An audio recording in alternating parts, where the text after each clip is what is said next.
Hello and welcome to Cleaning Up History, where my goal is preservation of headstones and cemeteries while telling forgotten stories of the past. This video is a follow-up on progress from previous stories, so you guys can see the final finished stones.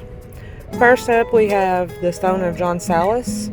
For information regarding John and his death, see my video titled The Murder of John Salas. And up next, we have the stone of Baby Cordell.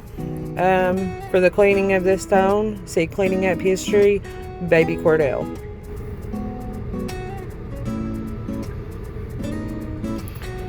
And up next, we have the Stout family plot. There are actually 3 different stones in this plot. We have Robert Stout, his wife, and 2 of his children. It took me several trips to clean these stones. The children's stones weren't at all legible, as you can see from my before footage. And if you'd like information about this family, see my video titled Stout versus Myers Duel, the death of Robert Stout.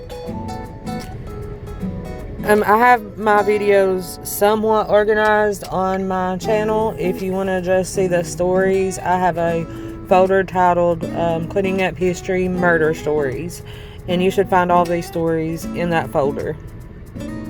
With the exception of Baby Cordell, I didn't really have any information on what happened to this baby, but I did take the opportunity to film the cleaning process so that those who have been asking how to clean the stones could see the process of the headstone cleaning. And then last up, we have the headstone of Ferris Baird.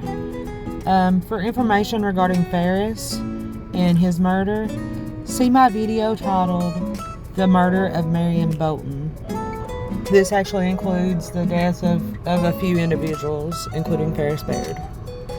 So I just wanted to show you guys my progress. So again, thank you for watching, and as always, I appreciate all of your views. And if you like the content on my channel, don't forget to hit the subscribe button down below. Thank you guys.